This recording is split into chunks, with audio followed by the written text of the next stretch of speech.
जब टोपेलाल अपने घर पहुंचता है तो वो ये देखकर शॉक्ड हो जाता है कि उसके फादर ने चंपा चुसेड़ी नाम की एक खूबसूरत लड़की से शादी कर ली है। लेकिन तभी उसका बाप कहता है कि मैंने तुम्हें इस बारे में इसलिए नहीं बताया क्योंकि मैं तुम्हें सरप्राइज देना चाहता था। इसके बाद टोपेलाल अपने डैड और चंपा चुसेड़ी के साथ एक पार्टी में जाता है जहाँ पर उसकी मुलाकात हैरी से होती है जो कि उसके डैड का लॉयर है। फिर बातों ही बातों में चंपा चुसेड़ी टोपेलाल को कहती है कि तुम दिखने में बहुत ही क्यूट हो, क्या तुम्हारी कोई भी गर्लफ्रेंड नहीं है? जिस पर टोपेलाल उसे कहता है कि उसकी भड़वी नाम की एक गर्लफ्रेंड पहले थी लेकिन कुछ महीनों पहले उसका ब्रेकअप हो गया। फिर पार्टी के दौरान टोपेलाल के डैड चंपा चुसेड़ी को एक बहुत ही महंगा नेकलेस गिफ्ट करते हैं जिसको देखकर टोपेलाल की गांड जल जाती है। फिर टोपेलाल और उसके फादर आज साथ में लंच करने का प्लान बनाते हैं पर तभी उसके फादर को एक जरूरी काम आ जाता है जिसकी वजह से उनको ये प्लान कैंसिल करना पड़ता है। फिर जब टोपेलाल घर पर होता है तभी वहाँ पर चंपा चुसेड़ी आती है और उसे अपने साथ कहीं पर चलने के लिए पूछती है जिस पर टोपेलाल भी उसे हाँ बोल देता है। जिसके बाद वो दोनों उसके फादर की नई कार लेकर एक बार में आ जाते हैं। फिर वो दोनों वहाँ पर बहुत ज्यादा ड्रिंक कर लेते हैं और नशे में होने की वजह से वो दोनों एक दूसरे के करीब आ जाते हैं और वहीं पर ही मजदूरी करना शुरू कर देते हैं।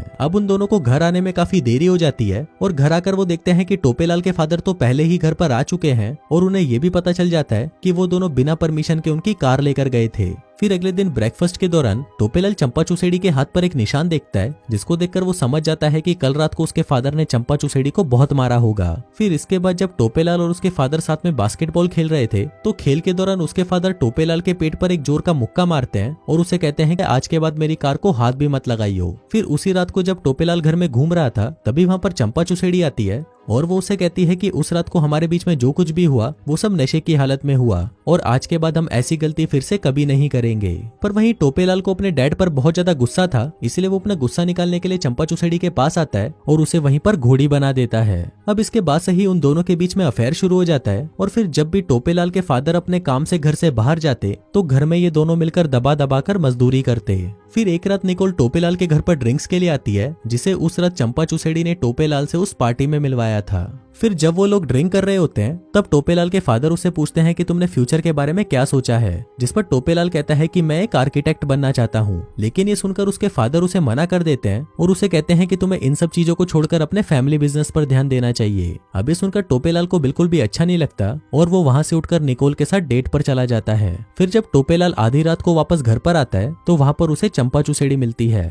फिर टोपेलाल चंपा को कहता है कि उसके डैड उसकी लाइफ कंट्रोल कर रहे हैं इसलिए उसे जल्दी ही यहाँ से जाना है। लेकिन इस पर चंपा चुसेड़ी उसे कहती है कि तुम मुझे छोड़कर नहीं जा सकते, मैं भी यहाँ पर नहीं रहना चाहती इसलिए तुम मुझे अपने साथ ले चलो। अगले दिन टोपेलाल अपने फादर के साथ शिकार करने के लिए जंगल में जाता है जहाँ पर उसके फादर उसे बताते हैं कि उन्हें चंपा चुसेड़ी पर शक है कि उसका किसी और के साथ अफेयर चल रहा है।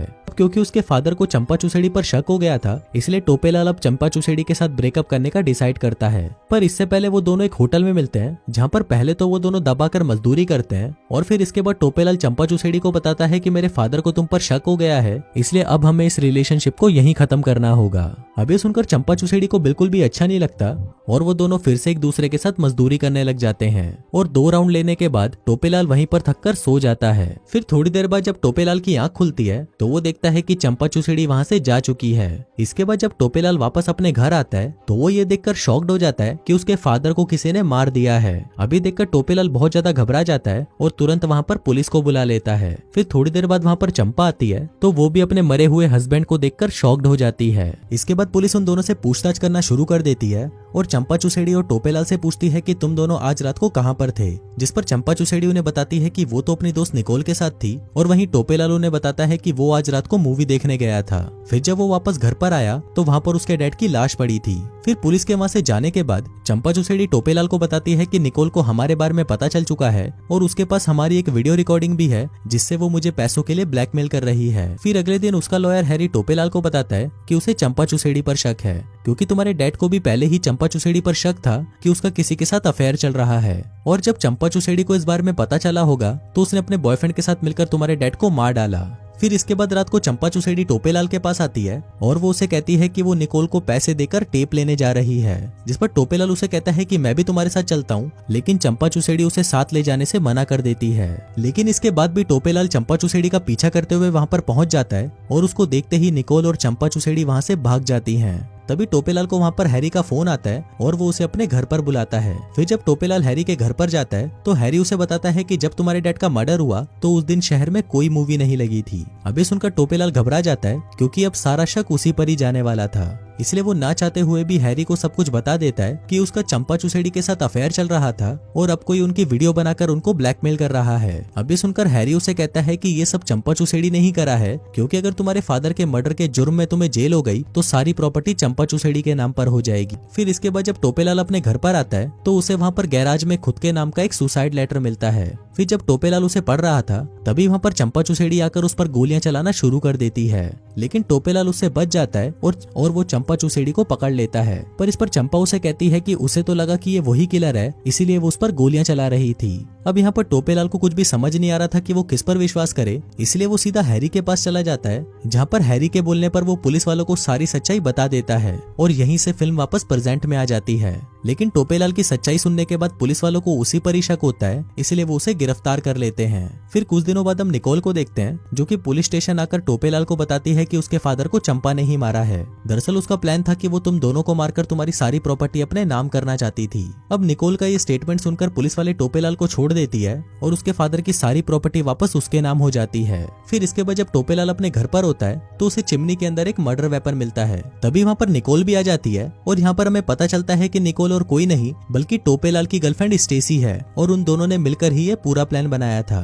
दरअसल टोपेलाल रोज अपने डैड को खाने में जहर मिलाकर दे रहा था, जिस वजह से उनकी मौत हो गई। फिर उनके मरने के बाद स्टेसी ने उनके मुंह पर तलवार से कट लगा दिया, जिससे सबको लगे कि उनका मर्डर हुआ है। और इसके साथ ही हमें यह भी पता चलता है कि उन्होंने चंपा चुसेड़ी को भी मार डाला है। फिर टोपेलाल स्टेसी से पूछता है कि तुमने चंपा चुसेड़ी की बॉडी के साथ क्या किया, तो स्टेसी उसे बताती है कि वो चंपा को जान से नहीं मार पाई, इसलिए उसने उसकी बॉडी को जिंदा ही खाई में फेंक दिया। अभी सुनकर टोपेलाल को बहुत गुस्सा आता है, क्योंकि चंपा चुसेड़ी अभी भी जिंदा हो सकती थी। इसके बाद वो दोनों चंपा चुसेड़ी को वहाँ पर ढूंढने जाते हैं और वहाँ पर उन्हें चंपा चुसेड़ी का नेकलेस मिलता है, जिसको देखकर वो समझ जाते हैं कि चंपा मर चुकी है। फिर इसके बाद टोपेलाल घर आकर पुलिस को फोन करता है और उन्हें मर्डर वेपन के बारे में बताने लगता है। पर तभी वहाँ पर चंपा चुसेड़ी आ जाती है और वो टोपेलाल के कंधे पर गोली मार देती है, क्योंकि अब उसे भी सब कुछ सच पता चल चुका था।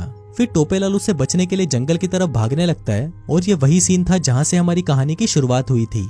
फिर वहाँ पर चंपा चुसेड़ी टोपेलाल को मारने वाली होती है, पर तभी वहाँ पर एक पुलिस वाला आकर चंपा चुसेड़ी को शूट कर देता है, क्योंकि उसे अभी भी यही लग रहा था कि चंपा चुसेड़ी ही किलर है। फिर फिल्म के लास्ट सीन में हम देखते हैं कि अब सारी प्रॉपर्टी टोपेलाल के नाम हो चुकी है, जिसके बाद वो स्टेसी के साथ ये शहर छोड़कर कहीं और चला जाता है।